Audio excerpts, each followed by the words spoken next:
Second. Second. All right, Dr. Bass. All in favor?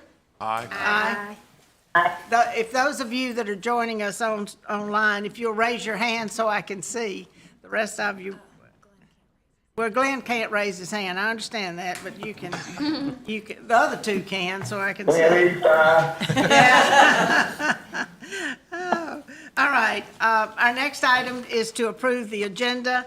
Are there any additions or deletions to the agenda?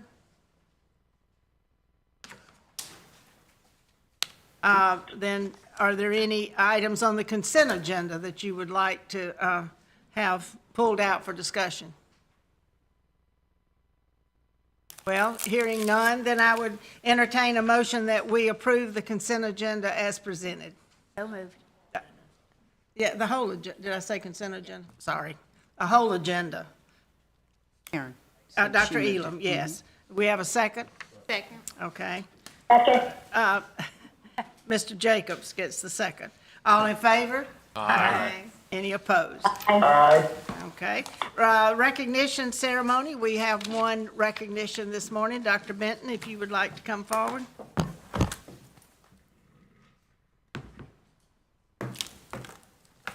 Good morning, Ms. Altman, Dr. Wright, and members of the board. Today, we are recognizing Leo May for being one of only 6 out of 262,000 people in the world, let that sink in, to earn a perfect score on the Advanced Placement Psychology exam. Leo is currently a junior at Madison Central High School, but he earned his perfect AP score while he was a sophomore there. I'd like Leo to please ask Leo if he'll come to the front and join Ms. Altman and Dr. Wright.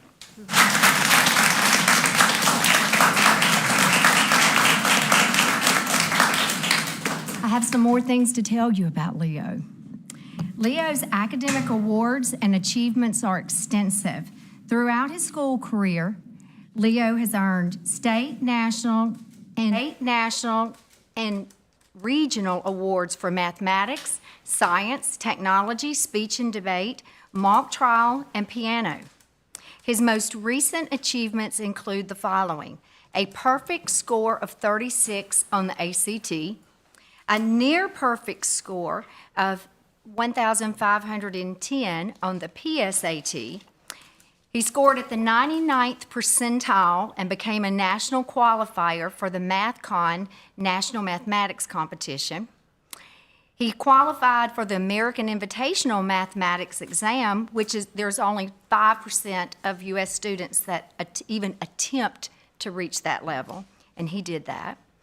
He has earned first, second, and third place awards from the Mississippi Music Teachers Association state finals, first place chemistry lab award in the regional science Olympiad, and first place overall witness in the regional mock trial, and third place for the state mock trial.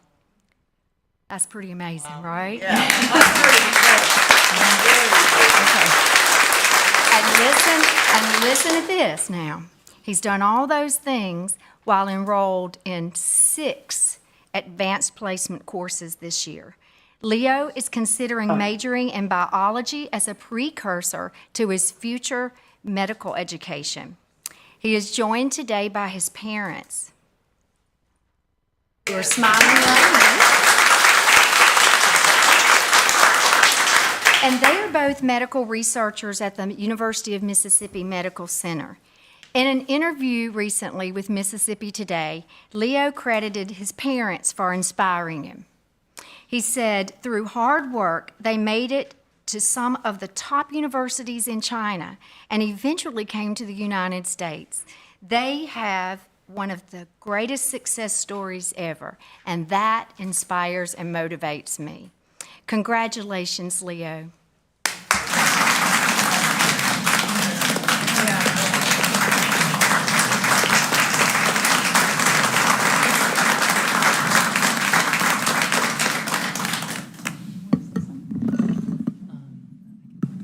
Thank you.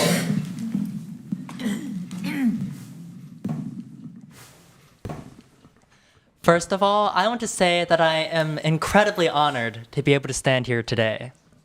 But I don't want people to think that I am some sort of genius. Because, to be honest, I think that I'm just a normal high school student, but with a touch of luck. Because I feel that I'm incredibly fortunate to have amazing parents, wonderful teachers, and an extraordinary school. They have all made me who I am today. So I think that it is unfair to say that this honor lies entirely with me, but it lies with everyone. Thank you.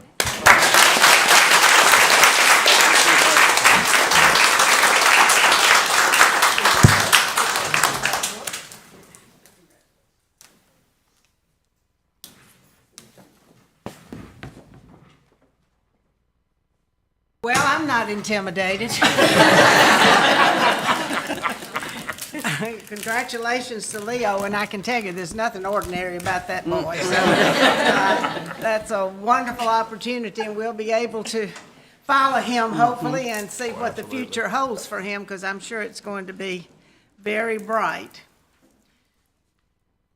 Speaks well to his school and his teachers and all those who've had an impact on him. We'll hear from our state superintendent now and right, very get good. her report. Well, it's moments like that that you realize why you get up and do this job every single day, right? It's creating the future for kids like that. So it's just nothing short of amazing. So hats off to Madison Central and hats off to his family and all the teachers that have contributed to that growth. We were very busy this past month. We had all of our regional superintendents meetings around the state. We had one in Gulfport, one in Meridian, and one in Oxford. My teacher advisory councils we paired those up at the same time, which was really good. We attended the CCSSO Legislative Conference. That's always a good conference to hear some of the latest updates from the federal government and what's happening with them. And even the chiefs had a meeting only with one of the White House representatives who is really overseeing all of the COVID work. So that was really important to kind of hear from her and hear what she was thinking was coming up. And I got to tell you, a highlight, though, and I wish I had taped the whole thing, and maybe we did, was the day that we pulled all of the coaches in, and every single Mississippi coach was in the same room. So whether you were a math coach, whether you were a literacy coach, special ed coach, school improvement, digital learning, they were all together. And the cool thing about this was each team did its own video to introduce themselves. And I'm looking around the room seeing some of these people that were up on the stage doing some of these little things. And it was such a hoot and such enthusiasm. And it was the first time we'd ever done it. And to see the reaction of all these coaches in the room together and to realize how much talent was sitting in that room, helping our teachers each and every day in their own respective areas. So that was just a bright spot. You could not have walked out of that meeting without a big smile on your face. It was terrific. I also met with the Taiwanese delegation. They were here to meet with the legislature, I believe, with the governor, and they're looking to form a partnership between Mississippi and Taiwan in terms of teachers and in terms of professional development. So there's more to come on that. And then I attended a bill signing with Governor Reeves regarding the teacher pay raise, which was big news and, needless to say, much, much appreciated. I can't tell you how excited the teachers were when I talked to them about that, smiles on their faces and realizing all of their efforts were being seen in such a positive light, and it was very well attended. And then certainly last but not least, the Administrator and Teacher of the Year Award, and that's always something very special to recognize those folks as well. But internally, we've got a lot going on. You've got some things at your desk right in front of you. The first thing I'm going to point out is this dyslexia support guide. This is brand new, so this is hot off the press coming from our special ed team and others. This is a great guide not only for teachers but for parents, giving you a lot of information, where you can find resources, how kids get identified, how schools can be supportive, et cetera, et cetera. So I really encourage you to take a look at that. And then the other documents that you've got are right here, and this will let you know what kind of professional development we've been offering, how many people have been attending. These are very well attended. This lets you know that even as we march on, this is the quiet work that you see happening behind the scenes that you don't always see that's out front, but this is helping us build the capacity of our teachers and our leaders around the state. And the last thing I want to mention, which is always amazing news when this occurs, which is the reason I'm mentioning it, the Department of Education, the Federal Department of Education, came in and audited our career, technical, and adult education, that part of the CTE. And they're very targeted monitoring sessions that they come in. They really crawl all over the department, just to put it mildly. And so they completed their Perkins 5 targeted monitoring review, and I am pleased to report that we were informed in our exit conference that Mississippi will receive no findings related to our Perkins 5 local application and program finance and fiscal components. In fact, the monitoring team lead said the following: Mississippi and the MDE should be peacock proud of their local application packet. Your application includes all the required components, strong post-secondary linkages, an engagement of external stakeholders, and is commendable. Mississippi thought beyond the required federal components and enhanced their application and budget sections with state-specific requirements that encourage schools to design living Perkins 5 plans tailored to their specific needs. So hats off to MDE and the CTE office, because this is a very rare thing to occur. So big round of applause for those folks too.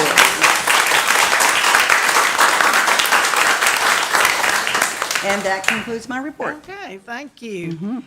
My report is, of course, all during the month, Dr. Wright and I have conversations and meetings about various things.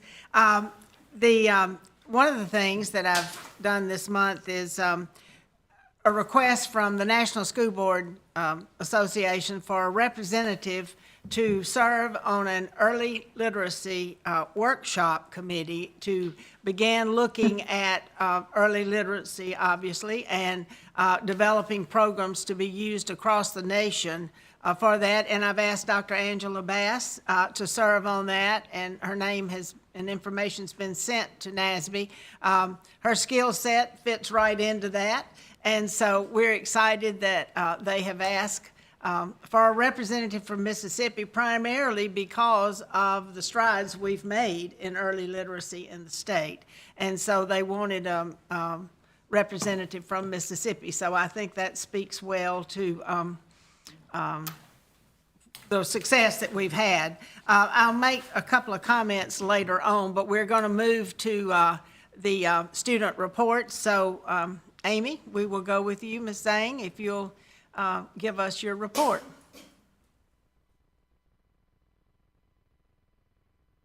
Good morning. Good morning.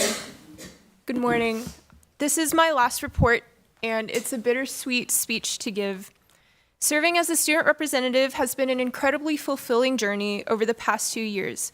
I was fortunate enough to join the board when the student representative position in Dr. Wright's Student Advisory Council had already been established, and to be guided by the expertise of the 2 student representatives before me. While serving, I've learned how important civic engagement is, especially for young people. I've learned how the goal of leadership is service to one's community and the importance of keeping up with the news because of how education is impacted by current events. I believe that organizing the Student Advisory Council has been the most important and rewarding duty of the student representative position. Though my experience with the council has been virtual so far, I've had the once-in-a-lifetime opportunity to meet hundreds of amazing students who are also passionate about improving education. The council's final presentations last year made all the organizing, rescheduled Zoom calls, planning, and researching worth it. And I saw how the council emboldened students after they saw how MDE considered their opinions on virtual learning or ACT prep or tutoring when making policy decisions. In the future, I know the council will continue to flourish, and I have no doubt that Micah will continue to guide it well as serve as the bridge between students and the board as an outstanding leader.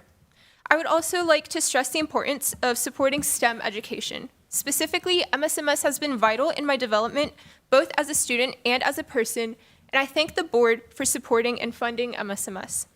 Additionally, the Student Advisory Council will elaborate more on these topics next week, but I ask that the board stay invested in ensuring that all students receive proper mental health support, an accurate and intersectional history curriculum, life skills to help them after graduation, and ample testing prep to help them achieve their goals for college.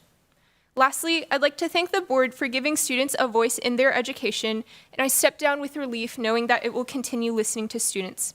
Thank you to Dr. Wright for listening to the Student Advisory Council, to Ms. Altman for being one of my first interviewers and introductions to the board, and to Ms. Hales for ensuring my reports go smoothly at every meeting.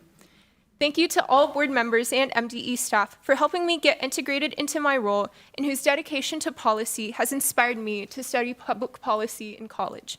Thank you for listening to me and to the students of Mississippi. Thank you. Okay.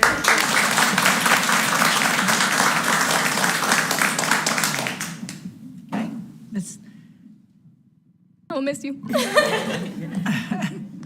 All right. Michael, you ready? I am ready. Okay, I am ready. Okay, so today, and I think that was a really good run through of what the Student Representative Program means to both of us because, you know, you guys do so much in being able to talk to students and give us a voice. So I'm also very appreciative of that. So thank you guys so much.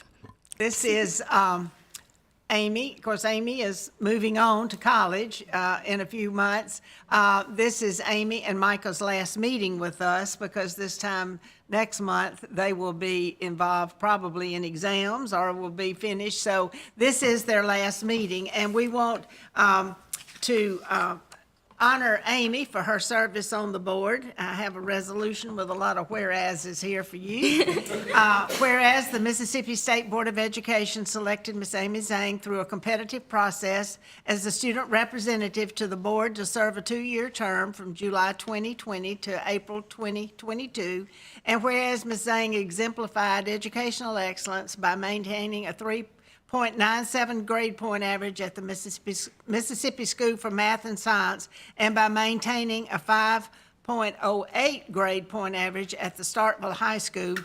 And whereas Ms. Zhang helped advance educational policy by participating as a conference panelist for the National Association of State Boards of Education and the National Consortium of Specialized STEM Schools and the Mississippi School Boards Association. And whereas she became active in several student and community organizations, including the serving as vice president of the Student Government Association, programs president and peer tutor for Mu Alpha Theta, managing editor and photographer for the Vision School newspaper, co-president of the Model Security Council, parliamentarian for the Future Business Leaders of America, and policy fellow for the Institute for Youth and Policy.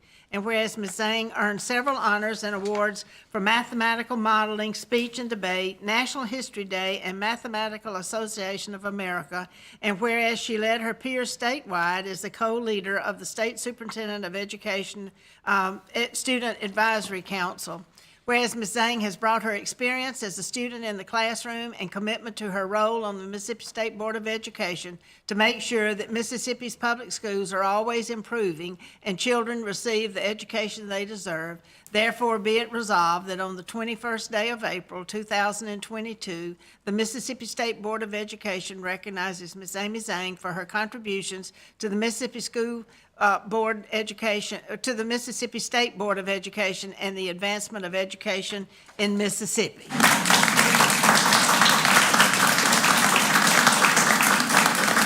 And Amy, just as we'll have a copy of this for you. Just as we've kept up with our previous members, we'll be keeping up with you as you move into your college. Remind me, have you decided where you're going to college yet? Yes, ma'am. I plan to attend the University of Pennsylvania. Okay. And majoring in? Economics. Economics, okay. All right, good. Well, we'll stay in touch and make sure that you're being as outstanding there as you've been here, which I know you will be. And Michael, we look forward to working with you again next year, and we'll have a new member by that time for you to work with. So Yes. You get to be the leader. All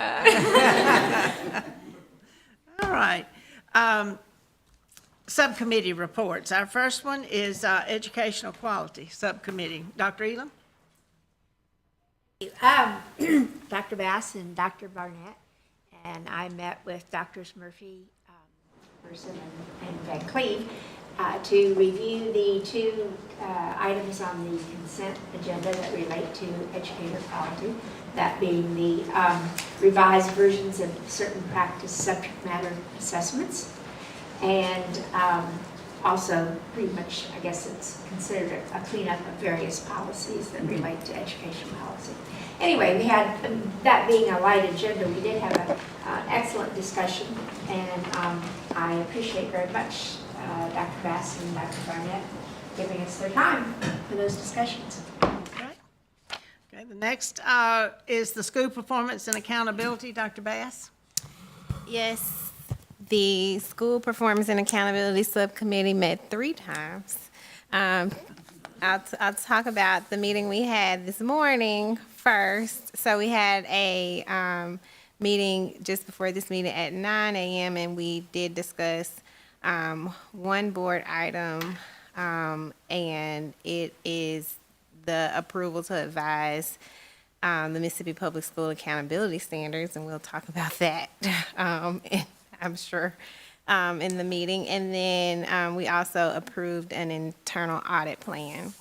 And then the committee met on April 7th and April 8th to do the interviews of the semifinalists for the student representative to the State Board of Education. So we are looking for a replacement for Miss Amy Zhang. That's going to be very hard, but we're going to do our best. We were able to meet so many amazing students across the state. There were 12 to be exact. And as you recall, we had a bunch of, I think, over 40 applicants from all over the state to apply. And so we were able to narrow that down to 12 semifinalists, which I brought to you last month. And from those 12 exceptional students, we will bring to the board 4. We could not get it down beyond 4. And we wish that we could bring so many more before you, but we are bringing 4 finalists for this full board to interview. We heard so many issues that were important to students, so we're excited that all 12 of those semifinalists will be on Dr. Wright's Student Advisory Committee, and we think that they have, you're going to have a phenomenal year with those students. So without further ado, I am going to announce the 4 finalists. The first one is Charlie Fruget. He's from the Oxford School District, and he attends Oxford High School. Miss Catherine Newman, who is from the Atala County School District, and she attends Ethel Attendance Center. Zachary Rifkin from the Lamar County School District, who attends Oak Grove High School. And Mr. John Robert Walker, who attends Starkville-Oktibbeha Consolidated School District, and he attends Starkville High School. These 4 finalists will be interviewed by the State Board on June 15th, beginning at 8:30 a.m. And then from there, we will choose 1 student representative and 1 alternate. Okay, good. Thank you for that report. And just as a side note, for anyone out there who may be listening by live stream, if you're a principal or a superintendent or a guidance counselor, when these applications or the notice of applications come across your desk, I hope you will take those. We can tell by the applicants, there are some school districts who really take this seriously. We'll have a number of applicants, but it's a wonderful opportunity for the student, as we think these 2 young ladies would testify, but also it's a wonderful opportunity for us, for this board, to be able to interact and have information come to us from schools. So I would hope that you would take this seriously and identify those students in your student body who might be a possible candidate for this. It's pretty rigorous, but it's always fulfilling for us and for them too, I think. And then, Ms. Altman, if I may, I would be remiss without acknowledging the MDE staff that made this process go really smoothly. So to Dr. Amos and Dr. Hales, we really appreciate all the hard work that you put in to make the process just as efficient as possible. And who was on your interview committee, but you and, I don't know that. Oh, okay. I think Dr. Van Cleve was on it. I mean, board members who were on the committee. These, That the side, three of us. that side. So Dr. Mr. James McGee and Dr. yeah, McGee. Okay, good. Well, it's rigorous and but it's fun to see these kids and how bright they are. It was and- awe-inspiring. Oh, it is. Amazing. It is. It really is. Okay, the last subcommittee report is from the Legislative Subcommittee.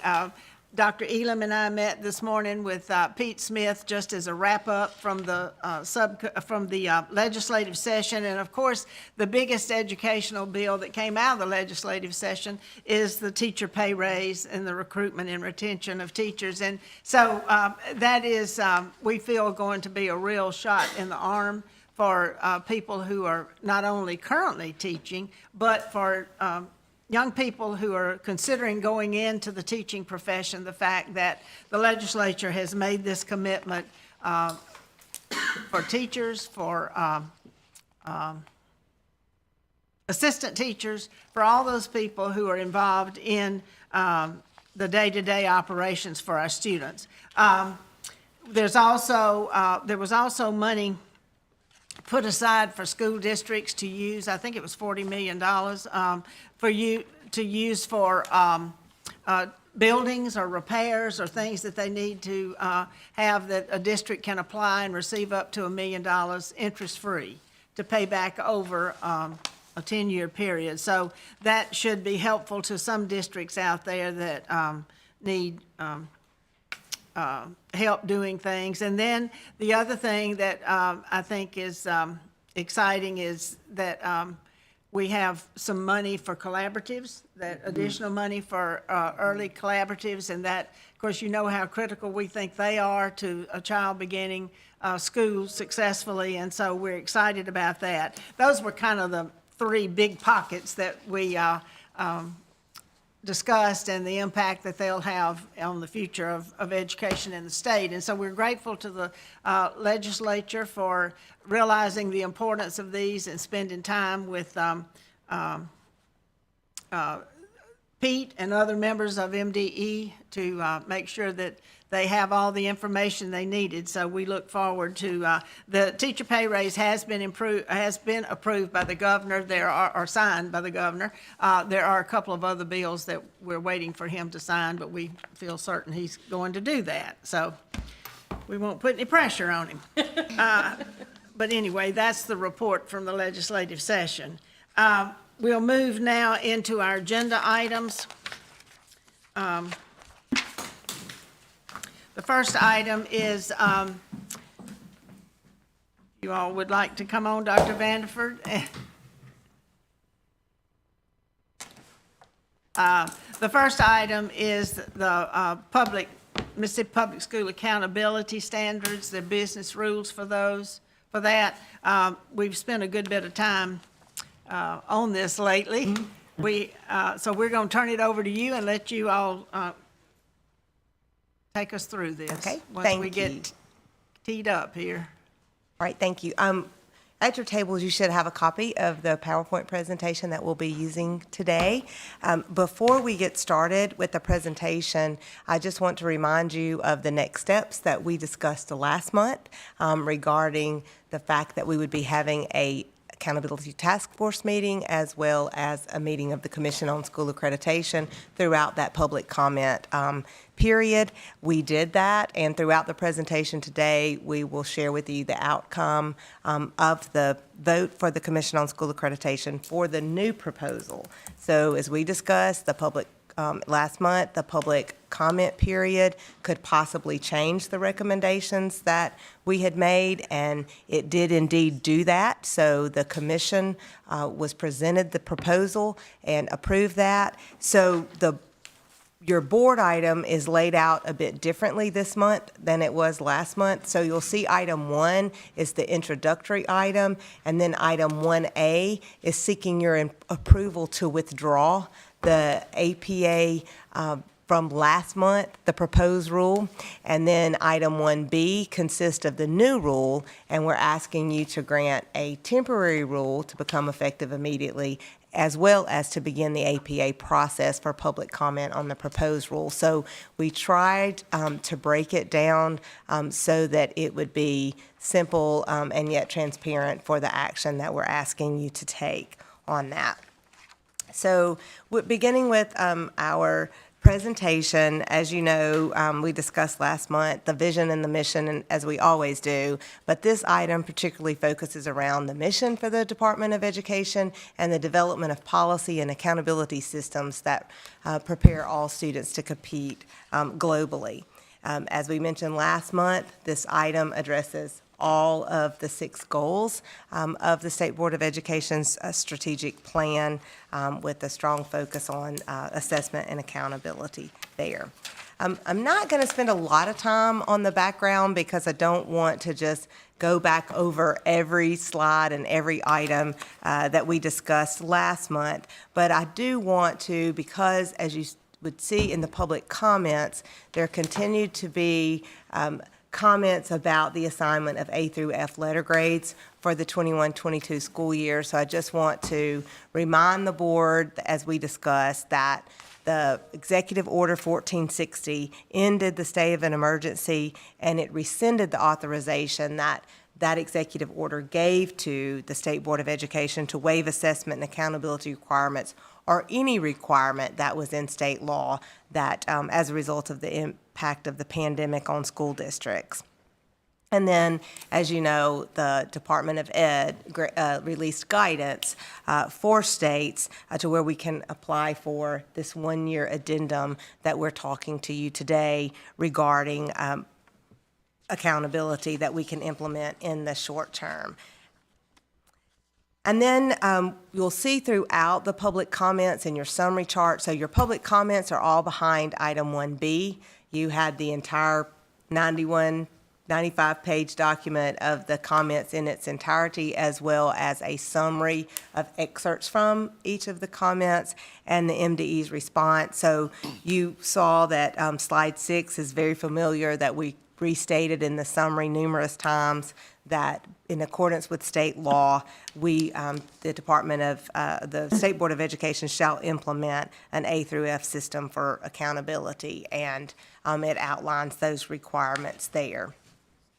Slide 7 is just an overview that we've discussed a number of times regarding the requirements under ESSA. So we have the goals, and we won't go through those there, but you'll see the school accountability that we are to have a system of meaningful differentiation every year, and therefore that yields our grades that we talked about through the A through F system. And then the identification of schools. So the school improvement piece is part of the addendum that we're asking you to approve today, but the public comment around the proposal for school improvement was very positive.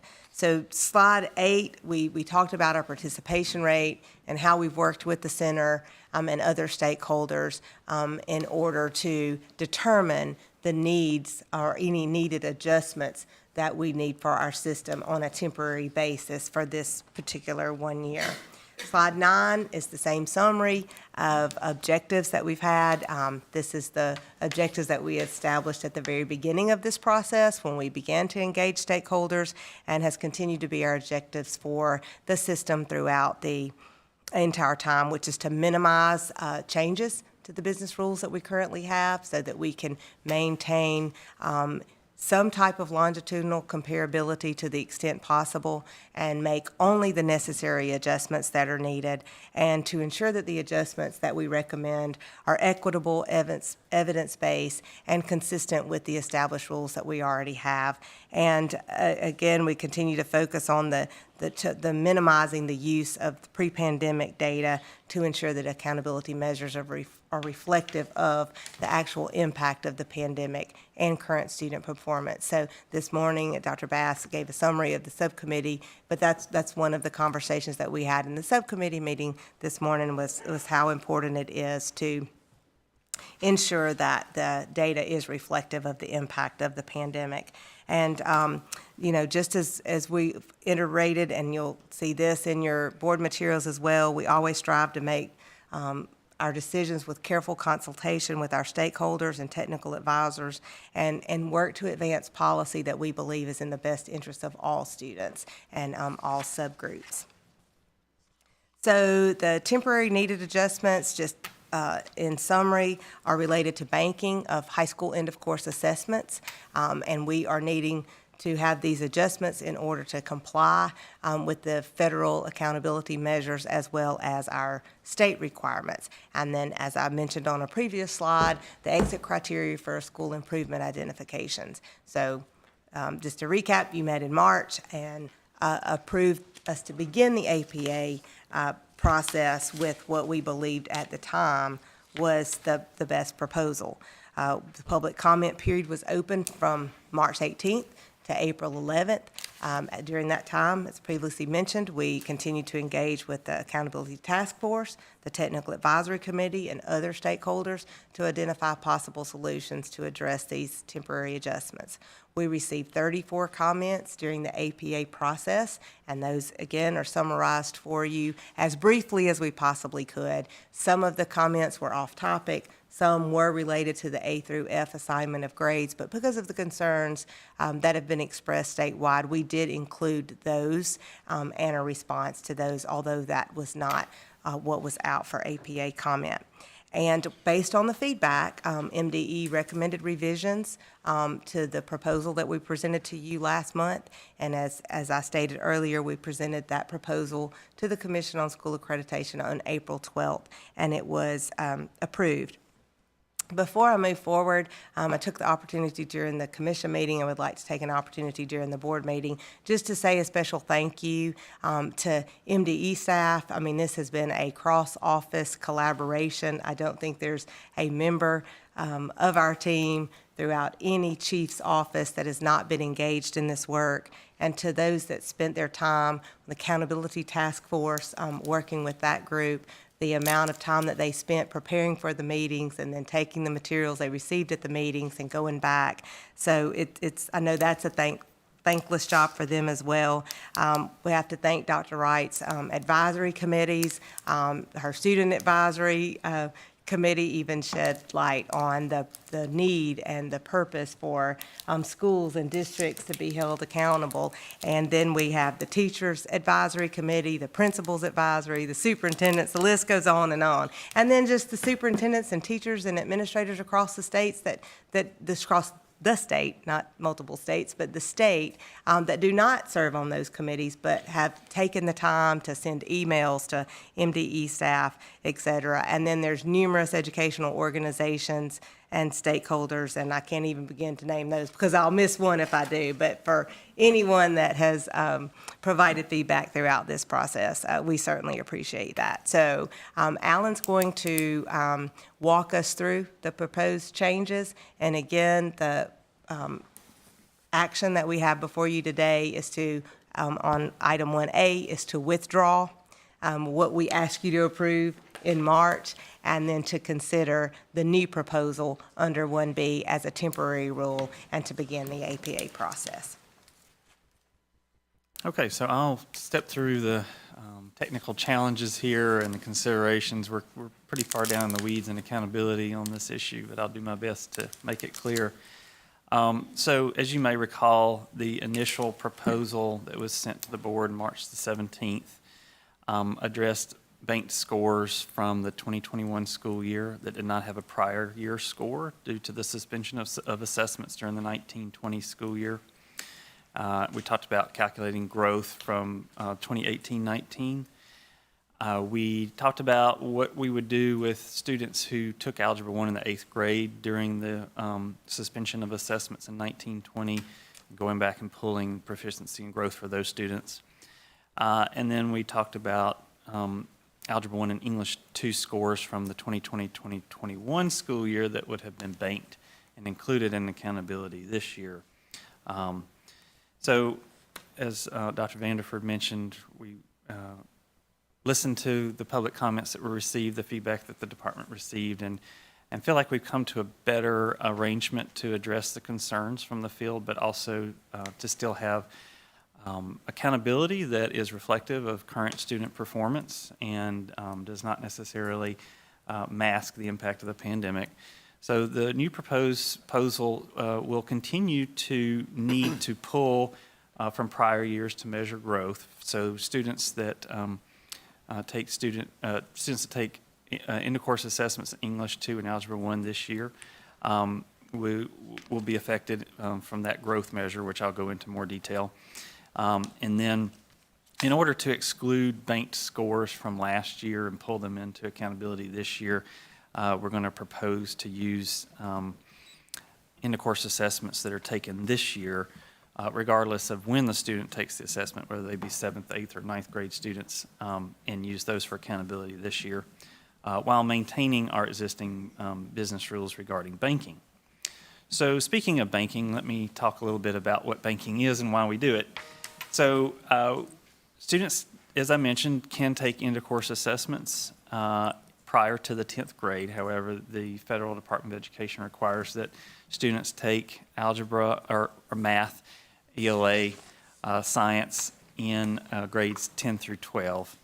And some states have multiple end-of-course assessments, which will work to do that. You might get a measure in the 9th grade, you get a measure again in the 10th or 11th grade. We have one end-of-course assessment in those 3 subject areas, and students can take those when they are ready. For example, the majority of Algebra 1 students take Algebra 1 in the 9th grade, and in order to meet federal requirements, we bank those scores until the student reaches the 10th grade, at which point they count in accountability and meet federal requirements for accountability.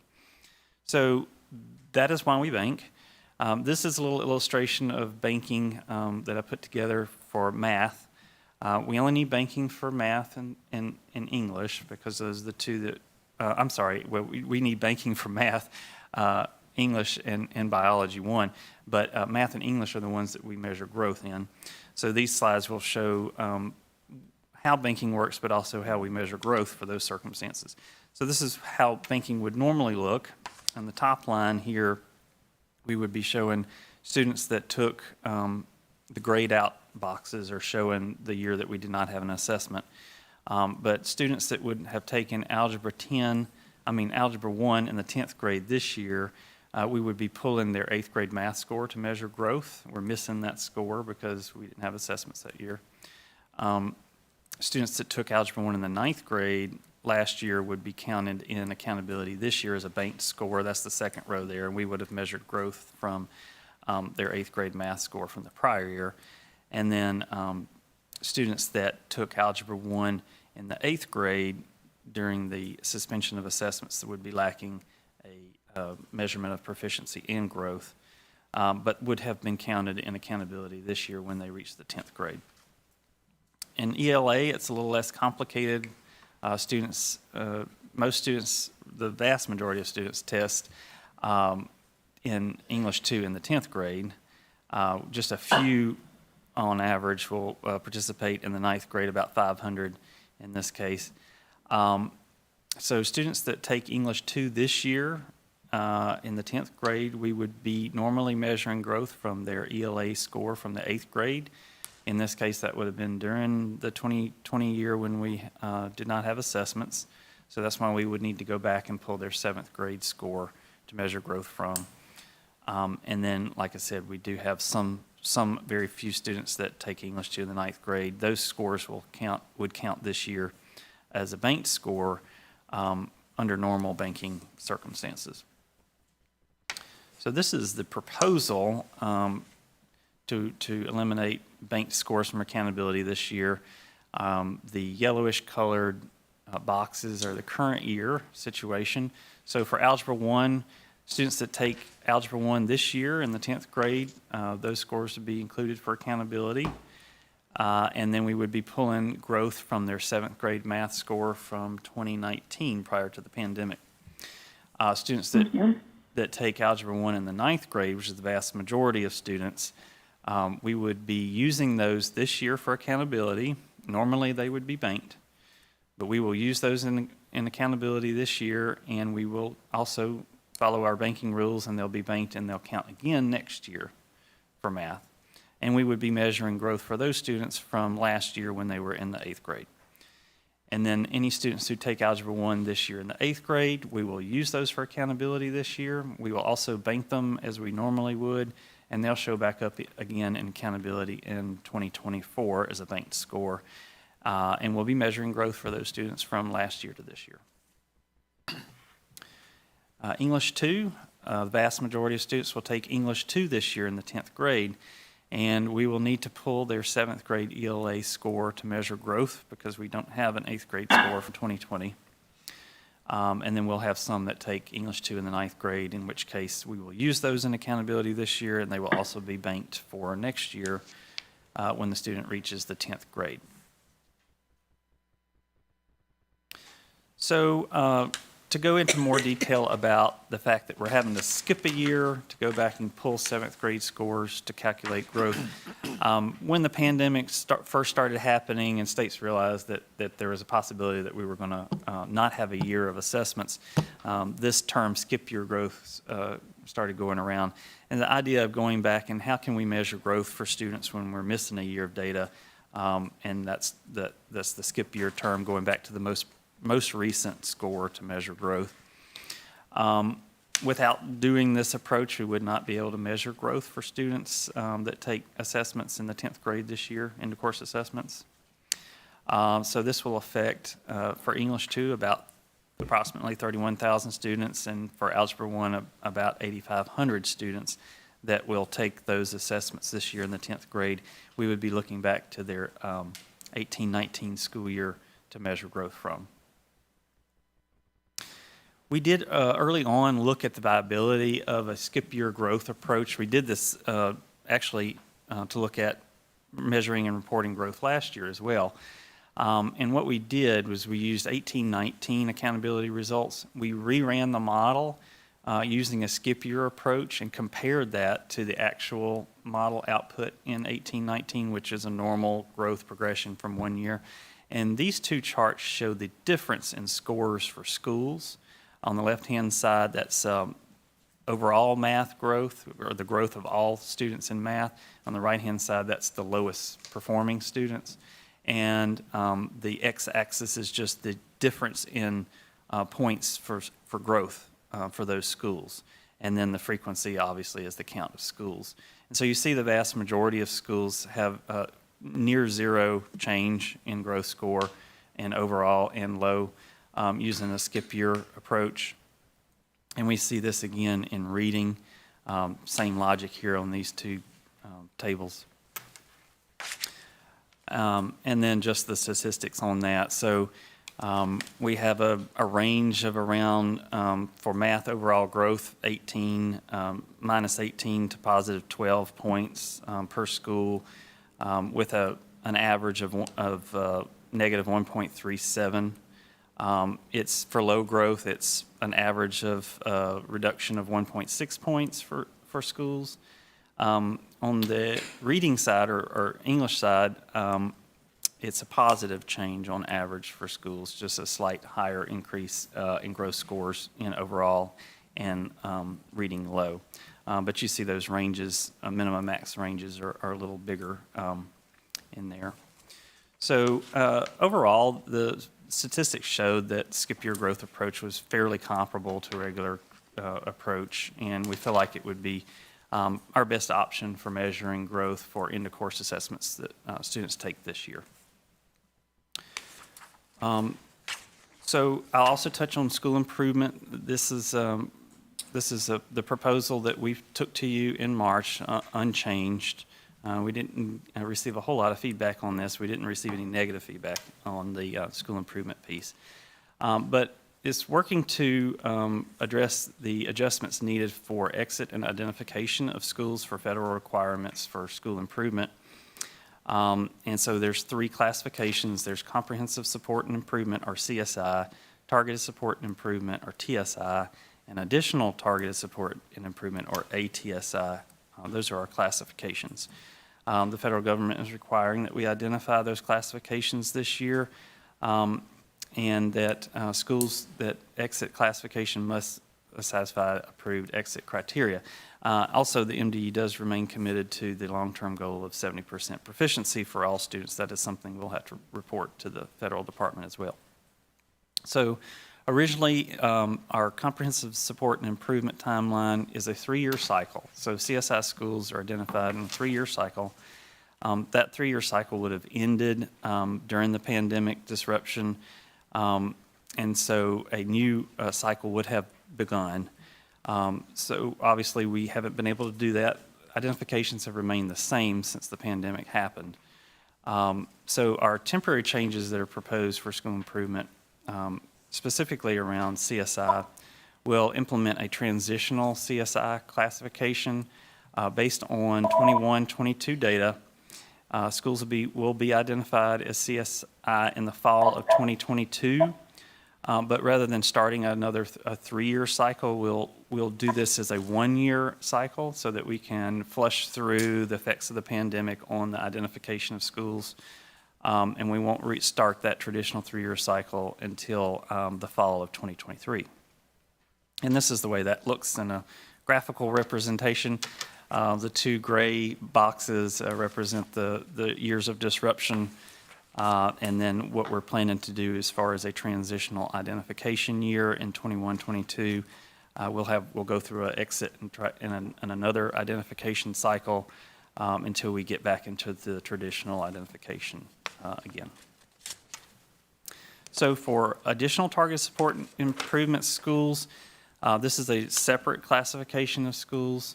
Those are schools that are identified as having a low-performing subgroup in the bottom 5% of all students for Title I-A schools. So this is where a school may be identified for a subgroup such as a SPED subgroup or a racial identification subgroup that's in the lowest performing 25%. So those schools are identified on an annual basis, and they will be identified again this year. They have an opportunity to exit or continue with their identification from year to year. And normally, if an ATSI school is identified for 3 consecutive years, then they'll escalate to a comprehensive support and improvement school, or CSI school. Our proposal we will delay that cumulative classification to a CSI escalation until the fall of 2023. Current CSI classification criteria has some exit criteria that includes, I'm referencing the bottom of this slide, an increase in letter grade or an increase over the midpoint of a letter grade. We're going to propose that we remove that letter grade requirement for progress over past the letter grade or over the midpoint as an exit criteria for the current year. And resume that identification cycle during the 23-24 school year.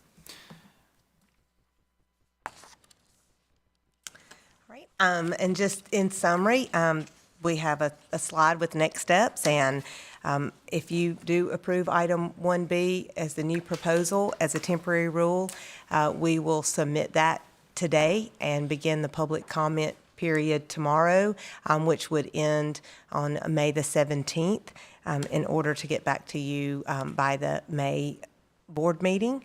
And then, as we stated last month, throughout the months of April and May, we'll continue our statewide assessment period. We will have that post-administration review in June and July.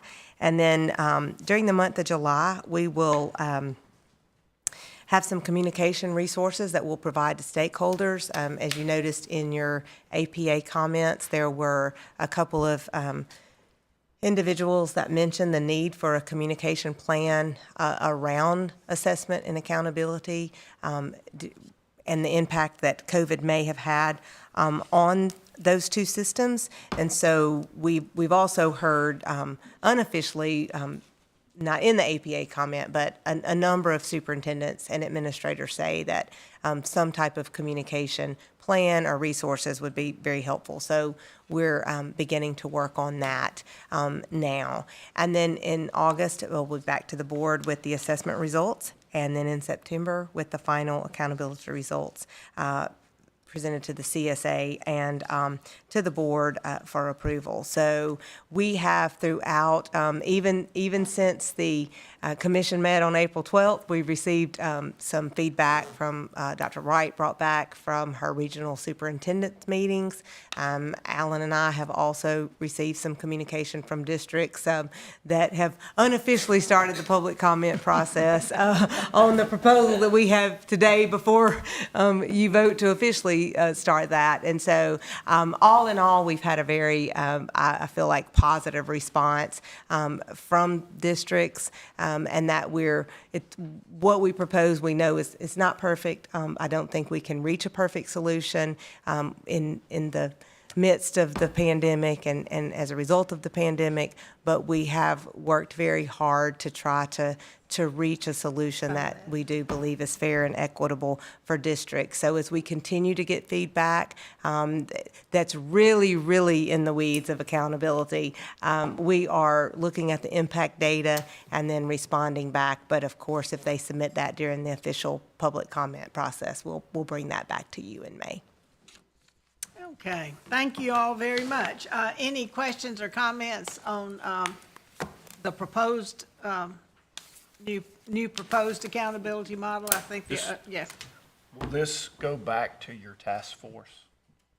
No, sir. At this point, with us asking the board under item 1B for a temporary rule to be effective immediately, this would be the final rule unless there are some comments because we'll still have to go through the comment period. Sure. The temporary rule does not exempt us from that. And then we'll be back to the board with comments. So if there's anything during that period that suggests we need to make another modification, we'll certainly bring that back to the board, but at this point, it's just engagement between MDE staff responding to the public comment and then presenting the proposal to the state board. I think it's important, though, to point out that this changed the idea of not using banked scores this year, but using current year scores was a proposal that came from the task force initially. That was my next question. Yes. The way it came was, though, that we should just suspend banking, and we don't feel like that we can do that and meet federal requirements.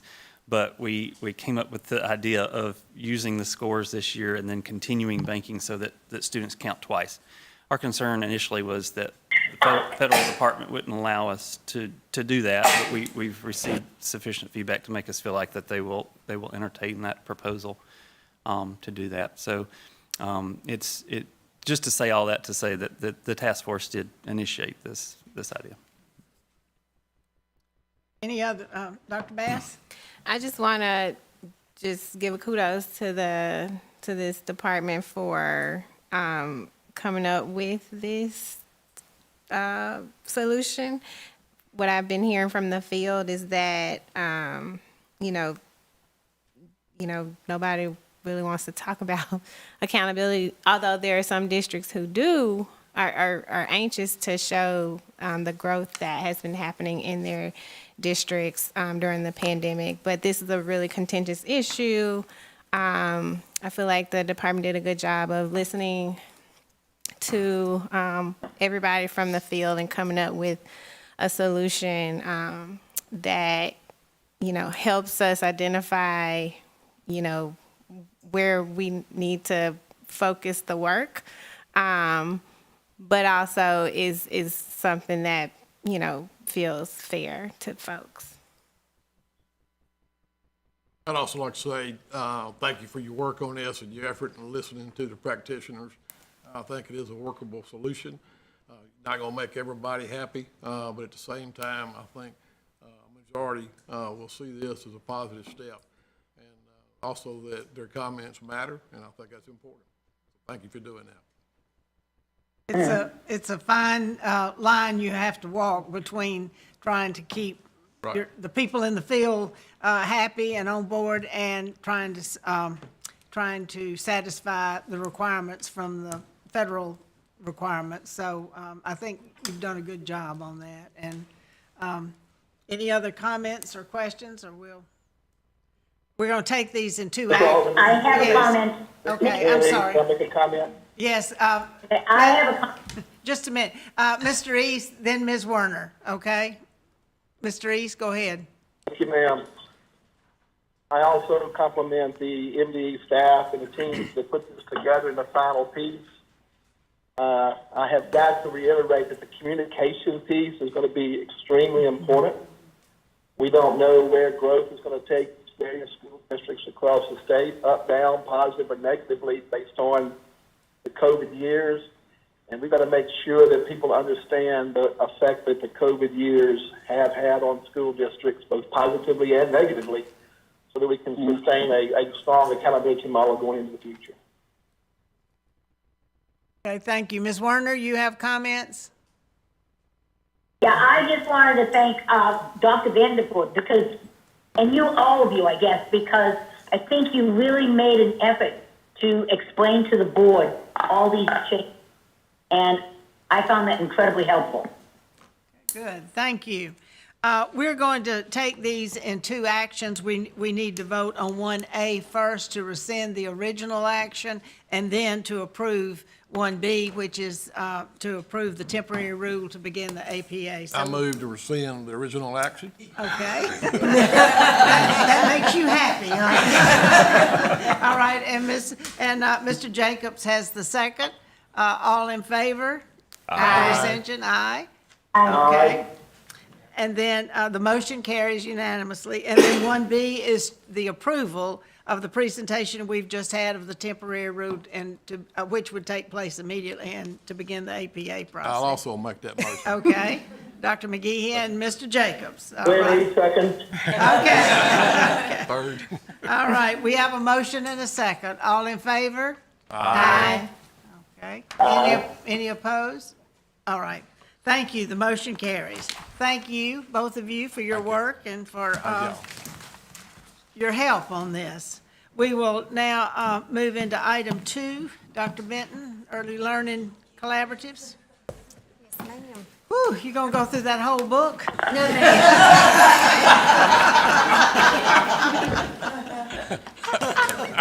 I've been given a hard time about this book We today. are just playing with you in a moment of levity here. I know it. I wanted to be prepared for any questions. The good news is it's going to be short and sweet and good. All right, great. Because Dr. Dent and I have some pretty exciting news to share with you wonderful. about early learning collaboratives. And as Jonathan's transitioning to the PowerPoint, I believe you know Dr. Dent, who is our Director of Early Childhood Efforts here and has been with us since 2013, since the very beginning. All right, go ahead, if you don't mind clicking through there for me, Dr. Denton. As Ms. Altman started us out, as she was sharing about the legislative update, the foundation for attaining the board's vision really starts in our pre-K and kindergarten classrooms. And since the passage of the Early Learning of the Early Learning Collaborative Act in 2013 and the development of the board strategic plan, you've made this a priority, as evidenced by the third goal there of every child having access to a high-quality early childhood program. This morning, I just want to take you back a little bit in history and then tell you where we're going in the future. So as you look at this slide, you can see the tremendous growth that has taken place with our early learning efforts from the first year of implementation in 2014. You can see that the funding has increased significantly from $3 million in that first year to $16 million. And that's really important that that $16 million investment has continued to be made, because that provides stability of our programs and sustainability of those classrooms once they begin. We've increased participation from about 1,700 in that first year to an annual service of about 6,000 4-year-olds across the state. And we've grown from 11 programs to 30 early learning collaboratives. And in that last column there, you can see the cumulative investment that's been made in early childhood education at the state level, $51 million during that span, serving over 21,000 4-year-olds. And with your approval of an item that Dr. Gavin will present later, I believe it's 4C, this will bring us to a total of 30 early learning collaboratives across the state. In support of the board's third goal, you can be really proud of Mississippi's success as being one of only 6 states in the nation to meet the National Institute for Early Education Research's very rigorous quality program standards. Isn't that a nice picture when you can see us there and you see all the gray, and then there we are as one of 6 that meet all of those standards. And those standards are really rigorous. They focus on teacher quality, ongoing staff development, the child-student ratios, and that continuous investment in early learning. And what you see here is not just the success from our steadily increasing access to high-quality programs, but it's that hard work of our early childhood pre-K teachers, the assistant teachers, the principals across the state, as well as the coaches, our MDE-provided coaches, and the leadership provided at the state level, that we have seen a strong return on investment. When you look at this slide, you can see that our early learning collaborative students show higher rates of kindergarten readiness. That's 77% in comparison to those that attend other public pre-K programs. Now, that's really important because when children start strong, they tend to finish strong.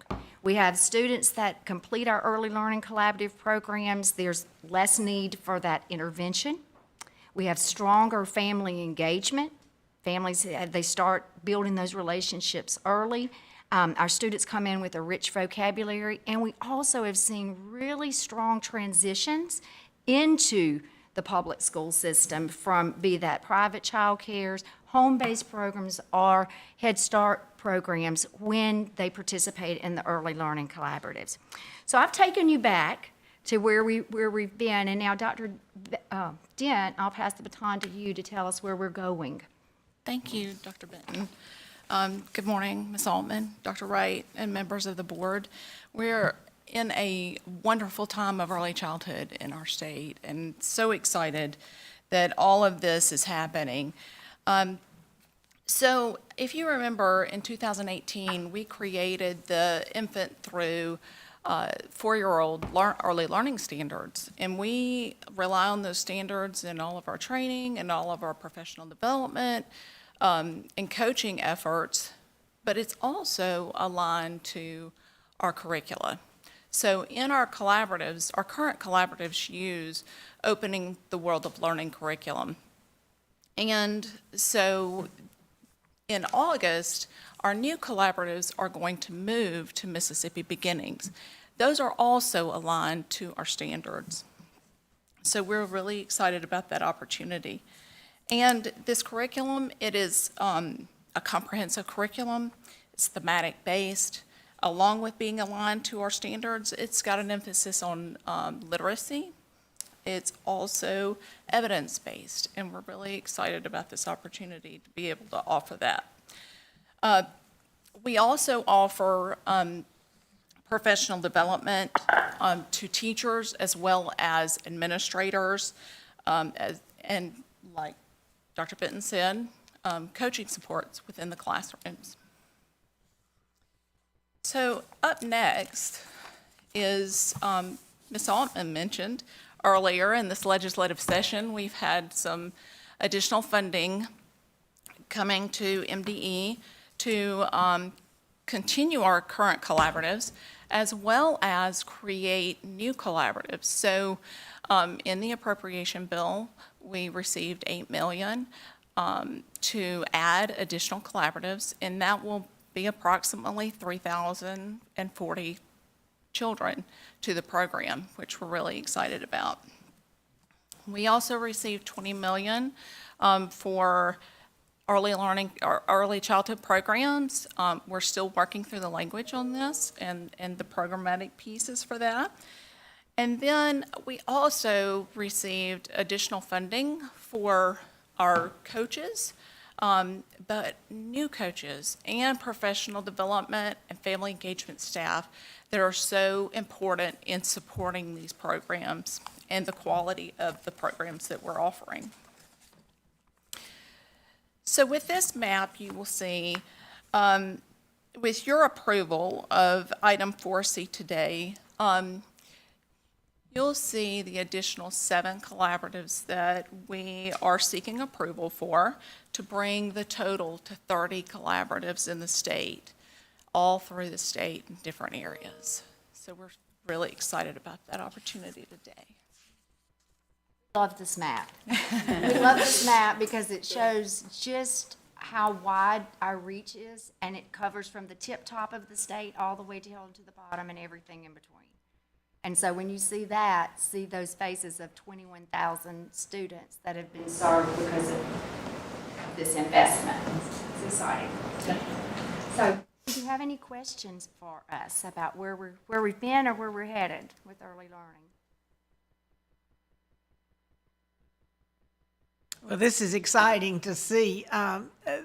The pins travel through all through the state. We started out with just a very few, so it's and I see them in places where we've had struggling school districts, and so it'll be interesting to track those children as they go through to see the impact that having early childhood has on their long-term school experience.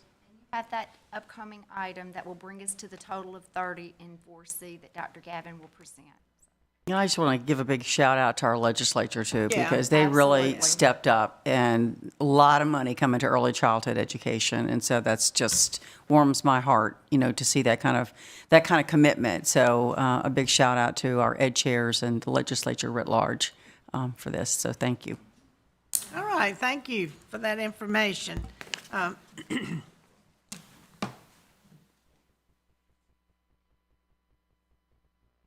Dr. Gavin, if you want to come and take us through these contracts, please. Yes, good morning. We have before you today 5 contracts, 6 contracts that we're bringing forth for approval today as we near the beginning of our fiscal year, which starts July 1. We have several. We're in that renewal cycle, so the contracts that we're bringing forth today are all renewals, with the exception of one is just a modification. So item 3A is our first contract that we're seeking approval on, and it's for a renewal for some compliance and monitoring specialists in the Office of Federal Programs. That's item 3A. Item 3B is a second round of monitors that we're seeking renewal on as well. Moving on to items 3C, it is to renew a contract for some CTE workers for the next fiscal year.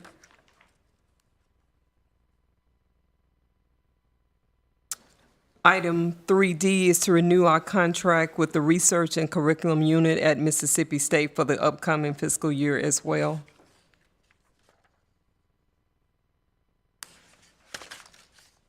And item 3E is a modification to a contract with the North Mississippi Education Consortium to coordinate and facilitate our regional training sessions. And this is a modification to add funds to this existing contract. And item 3F is to renew our contract with our food distributors across the state. This is a no-cost contract with the State Department. It was done through an invitation for bid, and this is for all of our school districts across the state that participate in the program. All right, any of you have any questions on these? These are all pretty standard. If not, then I will entertain a motion that we, related to the Office of Chief Operations, that we approve item 3A, B, C, D, E, and F. We can do this in one motion, I think. Do we have a motion to approve? So moved. Dr. Elam, Dr. Second. Bass, second. All in favor? Aye. Okay, any opposed? All right, thank you. Motion carries unanimously. All right, then we'll move to item 4. So before you start, I'm going to recuse myself okay. and walk out. Okay.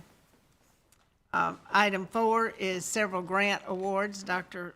Gavin, you want to take us through those? Yes, ma'am. Item 4A, we're seeking approval to award a competitive grant to Holmes County School District for a literacy coordinator. And the period is the 2022 through 2025. Item 4B is to renew our grant with Mississippi State University Research and Curriculum Unit for the upcoming fiscal year.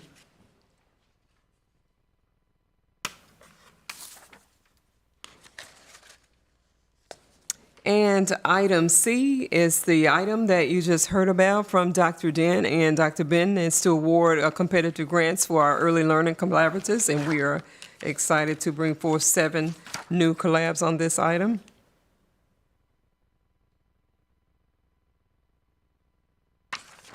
And then our last item is item 4D, is to modify our grants for the 21st century. We're extending those grants by an additional year. Okay, any questions on these? All right, do we have a motion to approve item 4, A, B, C, and D? So moved. So moved. Okay, all right. Second. Okay, we have a motion and a second. Dr. McGehee and Mr. East, I think, was first, and we have a motion and a second. All in favor? Aye. Any opposed? Okay, thank you. Motion carries, and the record will show that Dr. Bass recused herself. If you want to, somebody wants to call Dr. Bass in, please.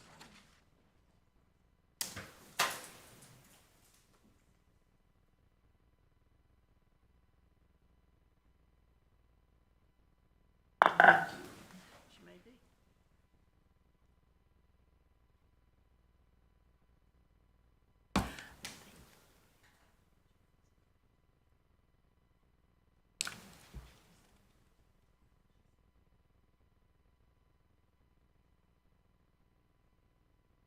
Minutes ought to do it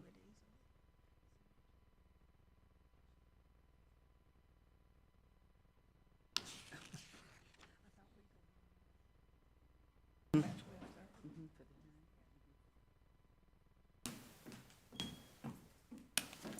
All right, we'll move into item 5, which is our consent agenda. You have a listing of everything that's on the consent agenda. Does anyone have a question about consent agenda items before we call for a motion?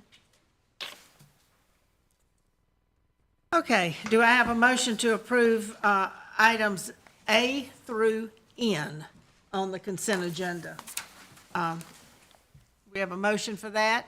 Mr. Jacobs and Dr. Bass, a motion and a second. All in favor of approving the consent agendas? Aye. Aye. Okay. Any opposed? All right, the motion carries. Thank you. All right, we do have the need for an executive session, and we have a hearing later on, so I would say let's break for lunch and then come back here about 12:30, and we'll have our executive session and our hearing. Does that work? Okay, then we'll take our break.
Call ourselves back into session, and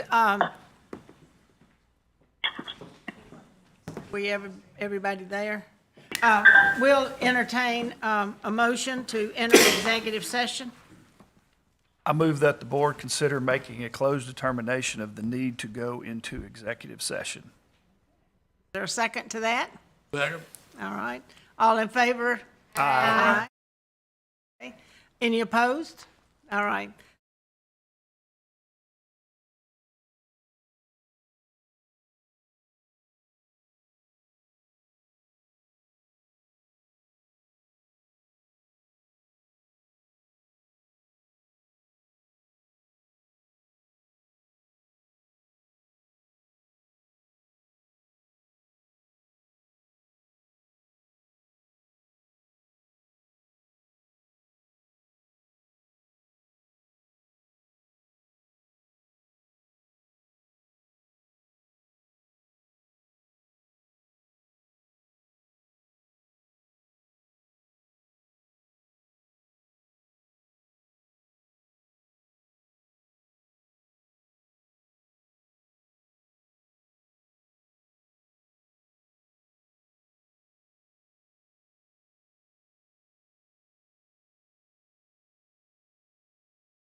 I have to announce it out to the public while we're in.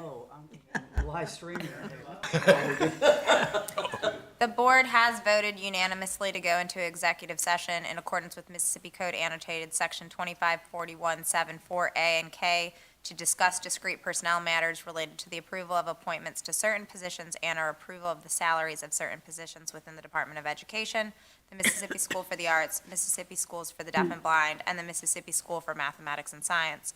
Also, to discuss investigative proceedings by a public body regarding allegations of misconduct or violations of law in accordance with Mississippi Code annotated section 254174D, and strategy sessions or negotiations with respect to prospective litigation, or issuance of an appealable order in accordance with Mississippi Code annotated section 254174B.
Item in the, in the executive session, the Board of Education met in executive session to consider the appeal of Lisa Langley, educator license number 187307, from an October 28, 21 decision of the hearing subcommittee of the Commission of Teacher and Administrator Education, Certification and Licensure Development, who unanimously voted to suspend Ms. Langley's license for 5 years, ordered her to participate in a minimum of 2 3-hour courses, one dealing with teacher ethics and professionalism, and a second course on special education law, and they ordered Ms. Langley to submit to a mental health evaluation from a licensed professional that evaluates her fitness to perform her duties under educator license, all in accordance with Mississippi Code annotated section 373210 and 373213A. Pursuant to the Mississippi Code annotated section 373210 and State Board policy, the State Board of Education has 3 options when considering an appeal from the decision of the Commission. The Board may either affirm the decision of the Commission Hearing Subcommittee, reverse the decision of the Commission Hearing Subcommittee, or remand it back to the Commission Hearing Subcommittee with instructions. It is the decision of the State Board of Education to affirm the decision of the Commission Hearing Subcommittee. The decision of the State Board of Education is final. Please be advised that in accordance with Mississippi Code annotated section 373216, the party aggrieved by the decision of the State Board of Education may appeal to the Chancery Court of the First Judicial District of Hinds County, Mississippi, within 30 days after notification of the action of the State Board of Education is mailed or served. The order of the State Board of Education will be considered a public record. All right, the other items that we took up in executive session was the appointment of Ms. Erin Meyer as the Deputy State Superintendent to serve as the General Counsel for the department, the approval of Associate State Superintendent for the Office of Teaching and Leading, Dr. Corey Murphy, Dr. Joanne Malone as an appointment of Associate State Superintendent for the Office of Accreditation, Dr. Donald B. Cook as the Executive Director for the School of Mississippi Mathematics and Science. Joshua Huey, who has been appointed as a Technology Manager 2 to serve as the Product Architect Director within the Office of Technology and Strategic Services. Dr. Jill Dent, who is in the Education Program Administrator, the Office of Early Childhood, received a salary adjustment to bring it in compliance with the Personnel Board. And then we had several resignations that this board must approve from the schools for the deaf and the blind. And then we had a number of appointments for teaching positions that this board must approve for the Mississippi School of the Arts, the Mississippi School for the Deaf and the Blind, and the Mississippi School for Mathematics and Science. And then at the end of our executive session, Dr. Carrie Wright announced her retirement effective June the 30th. And this board, of course, is accepting her retirement and with much regret and much gratitude for the work that she's done. And we will be obviously discussing that and involved in that over the next few weeks.